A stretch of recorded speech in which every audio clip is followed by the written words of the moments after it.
الحمد لله نحمده ونستعينه ونستغفره ونعوذ بالله من شرور أنفسنا ومن سيئات أعمالنا من يهده الله فلا مضل له ومن يضلل فلا هادي له وأشهد أن لا إله إلا الله وحده لا شريك له وأشهد أن محمدا عبده ورسوله أما بعد فإن أصدق الحديث كتاب الله وخير الهدي هدي محمد صلى الله عليه وآله وسلم وشر الأمور محدثاتها وكل محدثة بدعة وكل بدعة ضلالة وكل ضلالة في النار يا أيها الذين آمنوا اتقوا الله حق تقاته ولا تموتن إلا وأنتم مسلمون يا أيها الناس اتقوا ربكم الذي خلقكم من نفس واحدة وخلق منها زوجها وبث منهما رجالا كثيرا ونساء واتقوا الله الذي تساءلون به والأرحام إن الله كان عليكم رقيبا يا أيها الذين آمنوا اتقوا الله وقولوا قولا سديدا يصلح لكم أعمالكم ويغفر لكم ذنوبكم ومن يطع الله ورسوله فقد فاز فوزا عظيما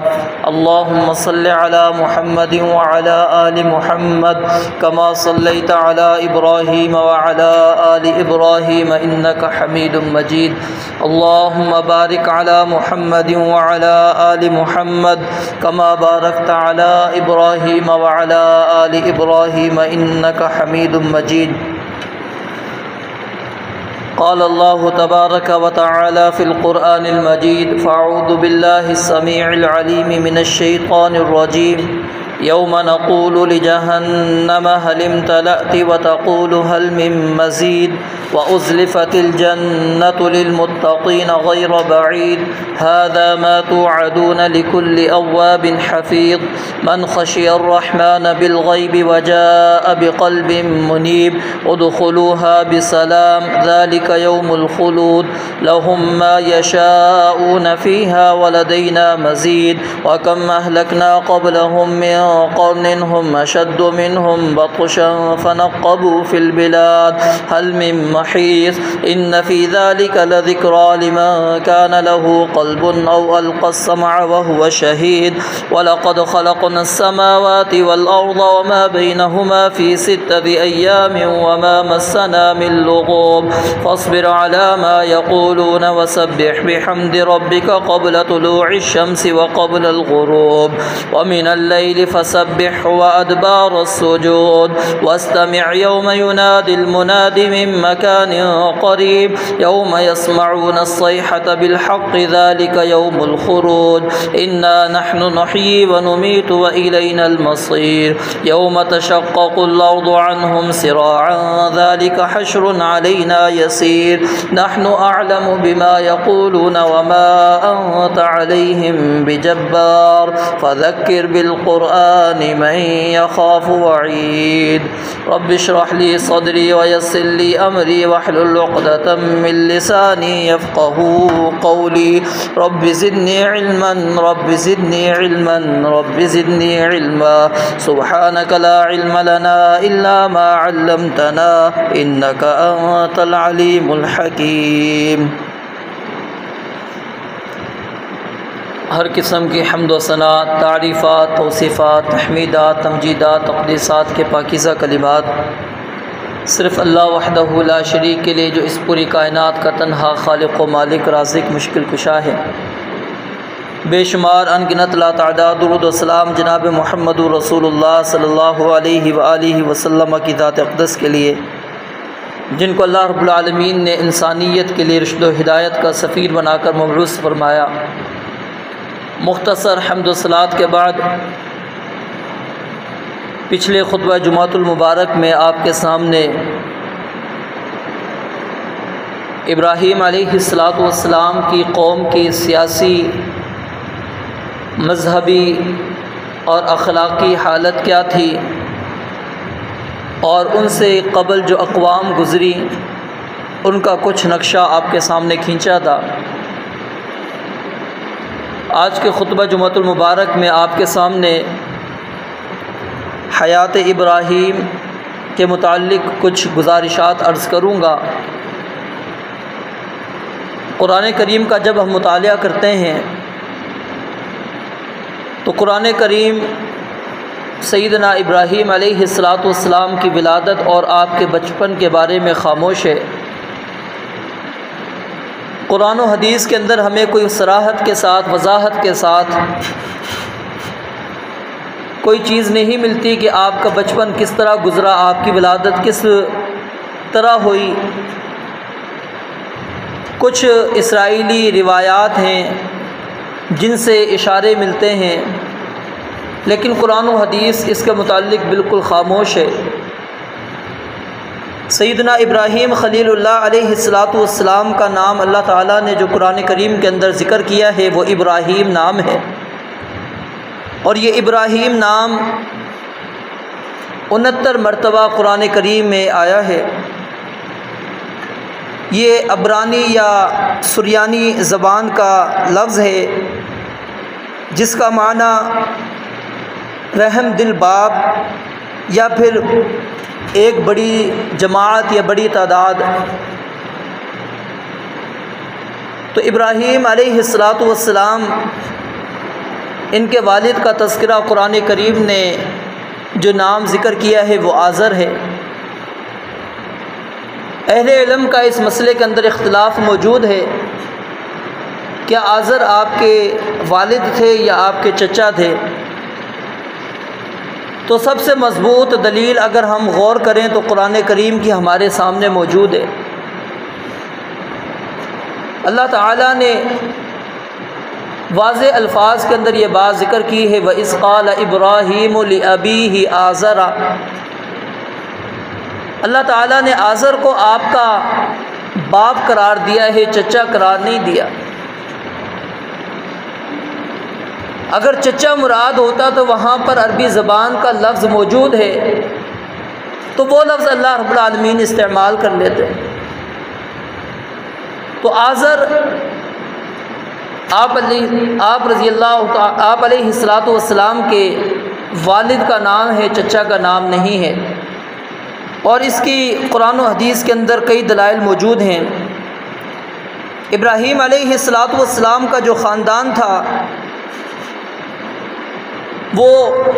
اس معاشرے کے اندر ایک مقام رکھتا تھا، عزت رکھتا تھا۔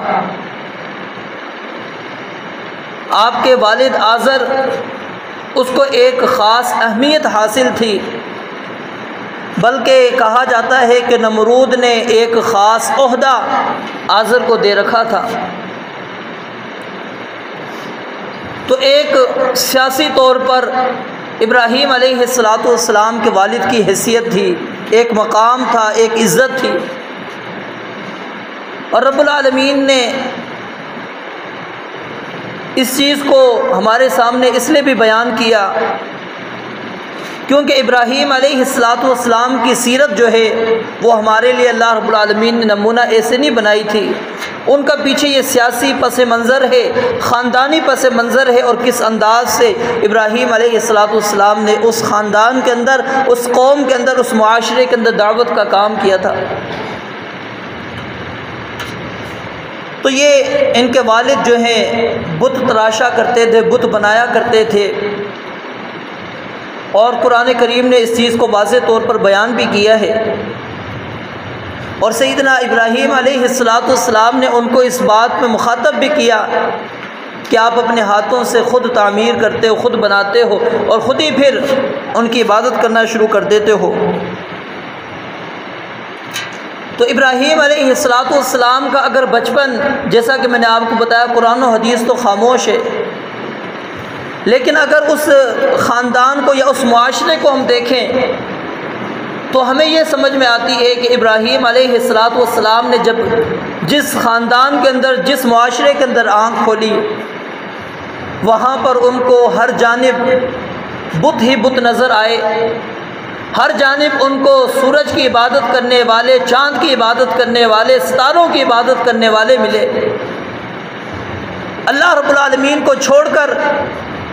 ہزاروں لاکھوں انہوں نے معبود بنا لیے تھے، اور جیسا کہ میں نے پچھلے خطبے بھی اس چیز کی وضاحت کی تھی کہ اتنے انہوں نے معبود بنا لیے تھے کہ جتنے افراد بھی نہیں تھے، افراد سے زیادہ ان کے معبود تھے جن کی وہ عبادتیں کیا کرتے تھے۔ اور پھر کچھ واقعات ملتے ہیں جو اسرائیلی روایات کے ساتھ، یعنی انجیل وغیرہ تورات کے ساتھ اس کا تعلق ہے۔ اس کے اندر انہوں نے اپنے ماں سے، اور قرآن کریم یاد رکھیں سیدنا ابراہیم علیہ السلام کی والدہ کے متعلق بالکل خاموش ہے، قرآن و حدیث کے اندر بالکل خاموشی ملتی ہے، کوئی تذکرہ نہیں ملتا کہ ابراہیم علیہ السلام کی والدہ وہ کیا تھیں، کس کی عبادت کرتی تھی، اس پر خاموشی۔ اور جس پر اسلام خاموش، دین خاموش، ہمیں بھی خاموش رہنا چاہیے۔ تو انہوں نے جب آنکھ کھولی تو والدہ سے پوچھا کہ یہ کیا ماجرا ہے، سوال کیا کس نے مجھے پیدا کیا؟ انہوں نے اشارہ کرتے چلی گئیں کہ تمہارے والد نے۔ ان کو کس نے پیدا کیا؟ فلاں نے، فلاں نے۔ حتیٰ کہ پھر وہ آخر سوال پر جب پہنچے کہ اس کائنات کو بنانے والی کون ہے، تو اس پر پھر انہوں نے ڈانٹ دیا۔ یہ لیکن انجیل کی روایت ہے۔ اسی طرح کا ایک مکالمہ اسی طرح تورات کے اندر مذکور ہے، ان کے والد کے ساتھ ابراہیم علیہ السلام کا ہوا۔ بچپن کی یعنی یہ بات ہے، چھوٹے بچے ہیں، اس وقت والد سے یہ مکالمہ کر رہے ہیں، لیکن قرآن کریم نے اشارہ کیا ہے سورہ الانعام کے اندر، لیکن اس کا وقت کیا ہے، کس وقت کی بات ہے، اس کی کوئی وضاحت ہمیں نہیں ملتی۔ اور وہ کیا ہے، ابراہیم علیہ السلام نے ایک دن ستاروں کو دیکھا، فلما جن علیہ اللیل رأى کوکبا، رات چھا گئی تو ستارے کو دیکھا کہ ستارے چمک رہے ہیں، کہا یہ میرا رب ہے۔ لیکن جب ستارے غائب ہو گئے تو کہا کہ میں غائب ہونے والوں کو رب نہیں پسند کر سکتا۔ پھر سورج کو دیکھا، وہ اس سے بڑا تھا اور زیادہ چمکدار تھا، کہا یہ میرا رب ہے۔ لیکن جب وہ بھی غائب ہو گیا تو کہا لئن لم یہدنی ربی لأکونن من القوم الضالین، اگر مجھے میرے رب نے ہدایت نہ دی تو میں تو گمراہ ہو جاؤں گا۔ صبح ہوئی، سورج نکلا، اور سورج چاند سے بھی بڑا اور اس سے زیادہ چمک رکھنے والا، ہر چیز کو روشن کر دیتا ہے۔ فلما رأى الشمس بازغة قال هذا ربی هذا اکبر، کہا یہ تو ستارے سے بھی بڑا ہے، چاند سے بھی بڑا ہے، اور یہ سب سے بڑا ہے، یہی میرا رب ہو سکتا ہے۔ لیکن جب رات ہوئی، غروب ہو گیا سورج بھی، کیا کہا سیدنا ابراہیم علیہ السلام نے اس وقت جو الفاظ نقل کیے قرآن کریم نے بیان کیے ہیں کہ فلما رأى الشمس بازغة قال هذا ربی هذا اکبر فلما افلت، جب وہ غائب ہو گیا کیا کہا کہ میرا کوئی تعلق نہیں ہے اس کے ساتھ، میرا ان کے ساتھ کوئی تعلق نہیں ہے۔ اور پھر اس کو کچھ علماء نے سیدنا ابراہیم علیہ السلام اور قوم کے ساتھ مناظرے والی طرز کے اندر بھی لے کر آئے ہیں، اور کچھ نے ان کے بچپن کا واقعہ نقل کیا ہے، لیکن قرآن کریم میں اس کا کوئی ہمیں پس منظر نہیں ملتا کہ یہ کس وقت کی بات ہے، کیونکہ اس سے قبل ابراہیم علیہ السلام نے اپنے والد سے بھی خطاب کیا ہے۔ تو بہرحال بچپن آپ کا گزرا اور آپ نے کئی واقعات سنے ہیں، لیکن قرآن و حدیث اس کے متعلق خاموش ہے۔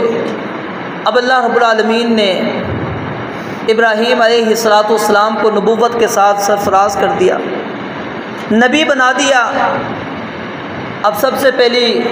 دعوت کا کام جو سیدنا ابراہیم علیہ السلام نے کیا وہ اپنے گھر سے کیا، اپنے والد کو دعوت دی، اور یہ اللہ رب العالمین نے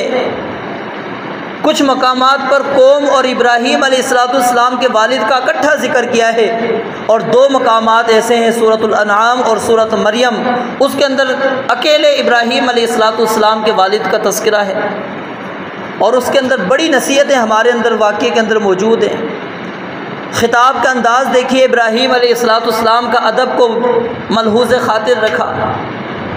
باپ کو باپ کا مقام دیا، عزت دی، یا ابتی کہہ کر مخاطب کیا، اور دلیل کے ساتھ دعوت دی، ایسے دعوت نہیں دی۔ بڑے پیارے انداز کے اندر، بڑے مخلصانہ انداز کے اندر ان بتوں کی حقیقت کو ان کے سامنے واضح کیا۔ لم تعبد ما لا يسمع ولا يبصر ولا يغني عنك شيئا یا ابت انی قد جاءنی من العلم ما لم یأتک فاتبعنی اہدک صراطا سویا یا ابت لا تعبد الشیطان ان الشیطان کان للرحمن عصیا یا ابت انی اخاف ان یمسک عذاب من الرحمن فتکون للشیطان ولیا۔ لیکن باپ نے آپ کی دعوت کو نہیں مانا، ابراہیم علیہ السلام کی دعوت کو ٹھکرا دیا، اور صرف ٹھکرایا نہیں بلکہ کہا لئن لم تنتہی لارجمنک واہجرنی ملیا، اگر تو اپنی اس دعوت سے باز نہ آیا تو میں تجھے سنسار کر دوں گا یا مجھے لمبی مدت کے لیے چھوڑ کے چلا جا۔ ابراہیم علیہ السلام اس کے بعد قوم کی طرف آتے ہیں، قوم کو مخاطب کرتے ہیں اور قوم کو مختلف انداز سے دعوت دی۔ اذ قال لأبیہ وقومہ ما ھذہ التماثیل التی، یہ کون سی مورتیاں ہیں جن کے سامنے تم کھڑے ہوئے ہو، ہاتھ باندھ کے کھڑے ہو جاتے ہو، یہیں پر جھکے رہتے ہو، جب بھی ہم دیکھتے ہیں انہی کے آگے تم موجود ہو۔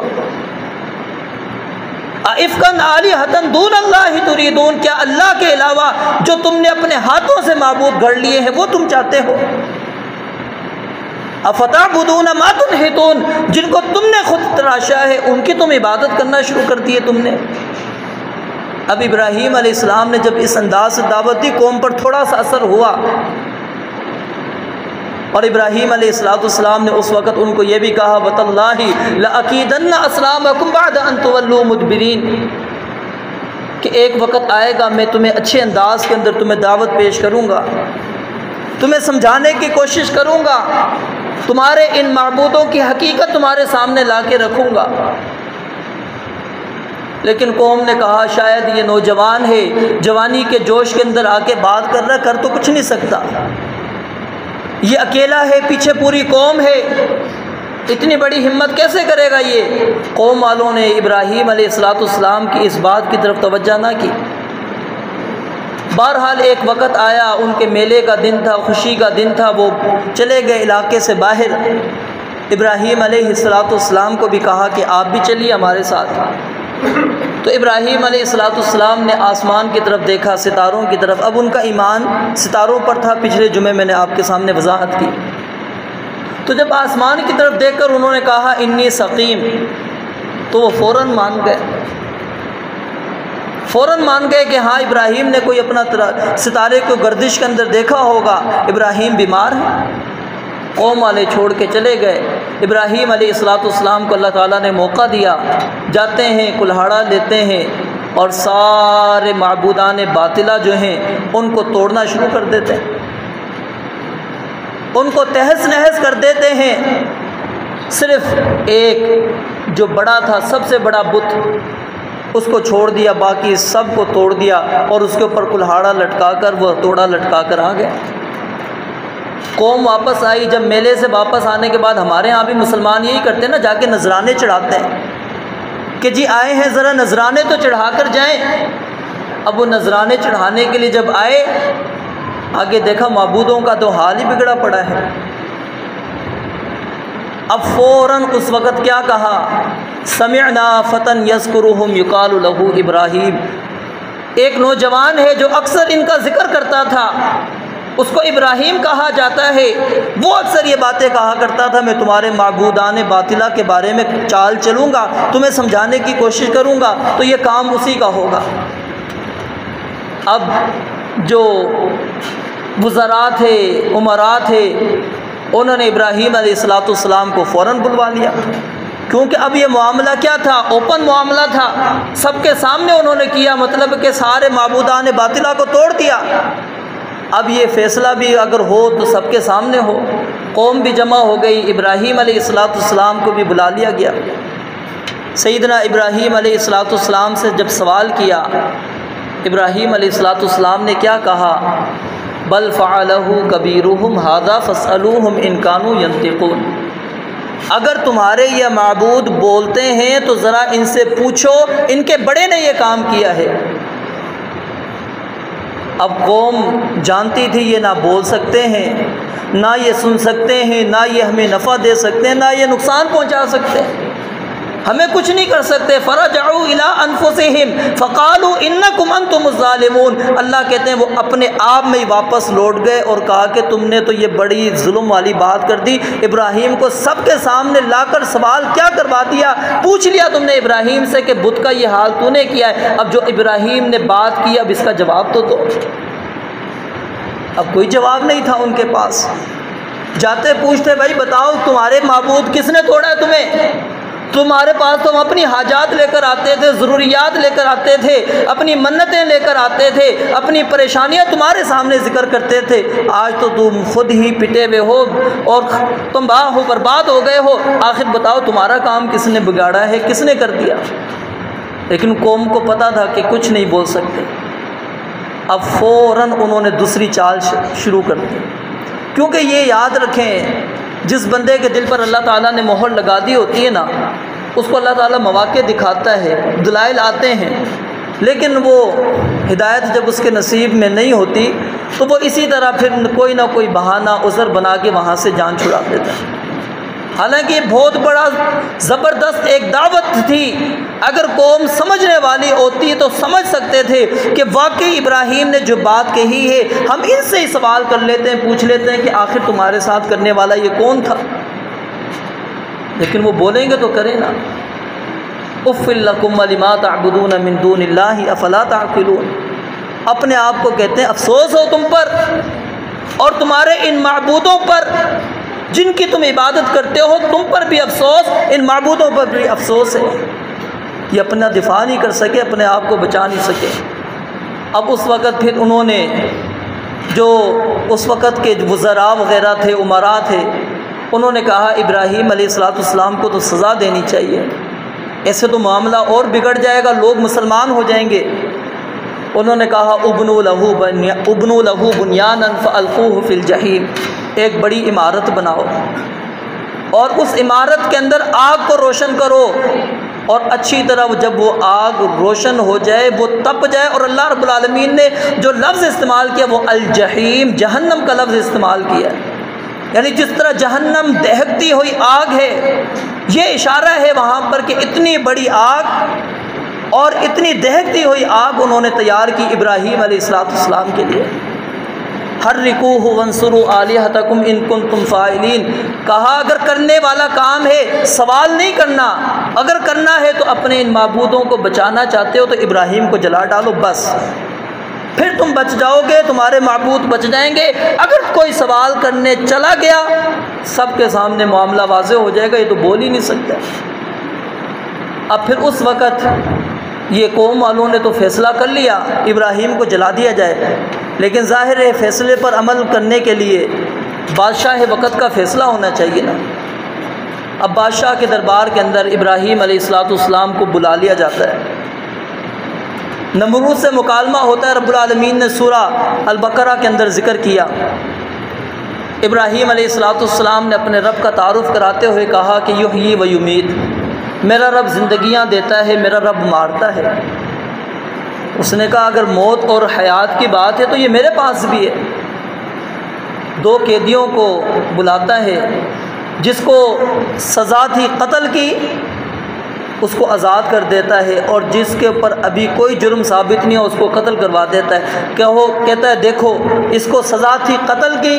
اس کو میں نے زندگی دے دی، اس کے اوپر ابھی جرم ثابت نہیں ہوا، کچھ بھی نہیں تھا، ابھی پکڑ کے لائے تھے اور اس کو میں نے قتل کروا دیا، موت و حیات تو میرے پاس بھی ہے۔ اب ابراہیم علیہ السلام کو پتہ تھا کہ یہ موت و حیات نہیں ہے، لیکن کیا ہے آپ اگنور کر کے چلے گئے، کیونکہ اگر اسی کی وضاحت کرنے کے اندر لگ جاتے تو کیا ہوتا، اصل دعوت رہ جانی تھی۔ ابراہیم علیہ السلام نے پھر دوسری دلیل پیش کی کہ چلو تو رب ہے، تو زندگی دیتا ہے، موت دیتا ہے، فإن اللہ یأتی بالشمس من المشرق فأتی بها من المغرب، میرا رب سورج کو مشرق سے لے کر آتا ہے، تو مغرب سے طلوع کر کے دکھا دے۔ جب ابراہیم علیہ السلام نے یہ کہا فبہت الذی کفر، وہیں پر اللہ رب العالمین فرماتے ہیں وہ نمرود بالکل لاجواب ہو گیا، ہکا بکا رہ گیا کہ اپنے آپ کو میں معبود کہلانے والا، اب میں کیا جواب دوں؟ کیوں اگر میں سورج کو لے کر آتا ہوں، سورج کو طلوع کر دوں گا تو کیا ہوگا؟ جو میں نے اپنے آپ کو رب کہلایا ہوا ہے وہ تو لوگ کہیں گے تم رب کیسے ہو گئے، اور پھر جو سورج کو ہم نے رب بنایا ہوا ہے وہ تو تمہارے آرڈر پہ چل رہا ہے۔ اب اس کے پاس کوئی بھی راستہ نہیں بچا کہ کسی طرح ابراہیم علیہ السلام کو لاجواب کر سکتا۔ تو بہرحال یہ ابراہیم علیہ السلام نے باپ کو بھی دعوت پیش کی، قوم کو بھی دعوت پیش کی، اور ایک نہیں کئی مراحل کے اندر دعوت پیش کی، بادشاہ وقت کو بھی پیش کی۔ اب ابراہیم علیہ السلام کا اس علاقے کے اندر اب رہنا مشکل ہو گیا، کیونکہ اب قوم والوں کے پاس ابراہیم علیہ السلام کے دلائل کے کوئی جوابات نہیں تھے۔ ابراہیم علیہ السلام کو انہوں نے پھر اس سزا کے اوپر عمل درآمد کراتے ہوئے پہلے تو آگ کے اندر ڈالا، اور اس کے بعد پھر ابراہیم علیہ السلام کو جلا وطن کر دیا۔ لیکن اللہ رب العالمین نے کیا فرمایا؟ قلنا یا نار کونی بردا وسلاما علی ابراہیم، کہ ابراہیم علیہ السلام پر اے آگ تو انتہائی ٹھنڈی ہو جا، اور ایسی ٹھنڈی ہو جیسے سردی ہوتی ہے نا، اب سردی کے اندر زیادہ سردی ہو تو وہ بھی تکلیف دیتی ہے نا، لیکن بردن و سلاما، ٹھنڈک ہو لیکن سلامتی والی ہو، نقصان دینے والی نہ ہو، حرارت محسوس نہ ہو، بالکل تکلیف نہ ہو، نہ اتنی زیادہ ٹھنڈک ہو کہ ابراہیم علیہ السلام جم جائے۔ یہ اللہ رب العالمین ہی ہے نا، وہ رب العالمین ہے جو تاثیر جس چیز کے اندر پیدا کرتے ہیں۔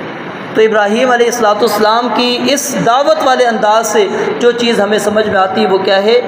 آپ نے دعوت کا کام کرنا ہے، سب سے پہلے آغاز اپنے گھر والوں سے، اس کے بعد قوم والوں کو، اور اس کے بعد پھر حکمرانوں کو۔ یہ طرز عمل ہے دعوت کا، اور دعوت کے اندر آپ نے جو طرز اختیار کرنا ہے وہ آداب کو ملحوظ رکھنا ہے،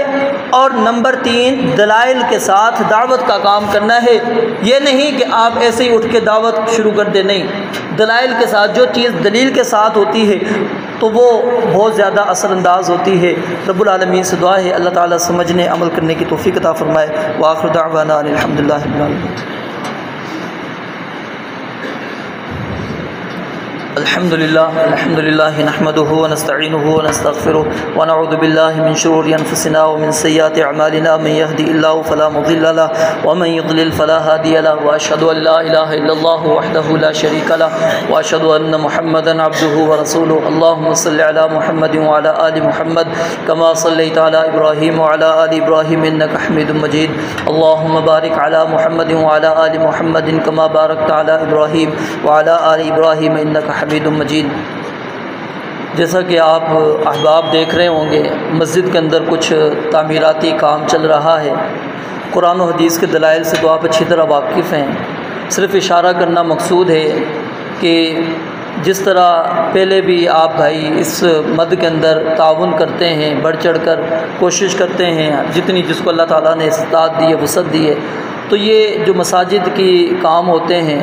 یہ ظاہر انفرادی کام نہیں ہوتا، یہ اجتماعی کام ہوتے ہیں۔ تو ہم میں سے ہر ایک شخص کو چاہیے کہ کچھ نہ کچھ حصہ اس کے اندر ملائے۔ اور منزل الذی یقرض اللہ قرضا حسنا، اللہ تعالیٰ کو قرض حسنا کون شخص دے گا؟ یہ قرض حسنا کی ہی ایک صورت ہوتی ہے، یعنی دے کر آپ اللہ رب العالمین سے اس کا اجر لیں گے۔